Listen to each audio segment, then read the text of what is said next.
مکہ مکرمہ میں ایک نوجوان تھا جس کا نام مصعب بن عمیر رضی اللہ عنہ تھا۔ وہ اپنے زمانے کے سب سے خوشحال، لباس خوشبو لگانے والے اور امیر نوجوانوں میں شمار ہوتے تھے۔ ان کے پاس ہر نعمت موجود تھی، لوگ انہیں دیکھ کر رشک کرتے تھے۔ پھر ایک دن انہوں نے رسول اللہ صلی اللہ علیہ وسلم کی دعوت سنی۔ اسلام کی روشنی اس کے دل میں اتر گئی اور وہ ایمان لے آئے۔ جب ان کی والدہ کو اس بات کا علم ہوا تو وہ بہت ناراض ہوئے۔ انہوں نے کہا، یا تو اسلام چھوڑ دو یا پھر میرا گھر چھوڑ دو۔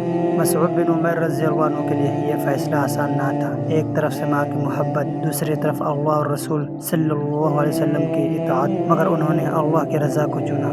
انہیں گھر سے نکال دیا گیا۔ وہی نوجوان جو کبھی ریشم کے کپڑے پہنتے تھے اب سادہ اور پرانے کپڑوں میں زندگی گزارنے لگا۔ کبھی کبھی تو کھانے کو بھی کچھ نہ ہوتا تھا، لیکن ان کی زبان پر کبھی شکوہ نہیں آیا۔ وقت گزر گیا، پھر وہ دن بھی آ گیا جب غزوہ احد میں مسلمانوں اور کفار کے درمیان جنگ ہوئی۔ مصعب بن عمیر رضی اللہ عنہ نے اسلام کا جھنڈا اپنے ہاتھوں میں اٹھایا۔ دشمن نے بار بار اس پر حملہ کیا، لیکن انہوں نے جھنڈا کو گرنے نہیں دیا۔ آخر کار وہ شہید ہو گئے۔ جب جنگ ختم ہوئی تو رسول اللہ صلی اللہ علیہ وسلم ان کے جسد مبارک کے پاس تشریف لائے۔ ان کے کفن کے لیے صرف ایک چھوٹی سی چادر تھی۔ اگر سر ڈھانپا جاتا تو پاؤں کھل جاتے، اور اگر پاؤں ڈھانپے جاتے تو سر کھل جاتا۔ رسول اللہ صلی اللہ علیہ وسلم کی آنکھیں نم ہو گئی۔ آپ صلی اللہ علیہ وسلم نے فرمایا کہ میں نے مصعب بن عمیر رضی اللہ عنہ کو مکہ میں اس حال میں دیکھا تھا کہ ان سے زیادہ خوشحال کوئی نوجوان نہ تھا، اور آج وہ اللہ کی راہ میں اس حال میں شہید ہوئے ہیں۔ یہ منظر صحابہ رضی اللہ عنہ کے لیے بھی بہت دردناک تھا۔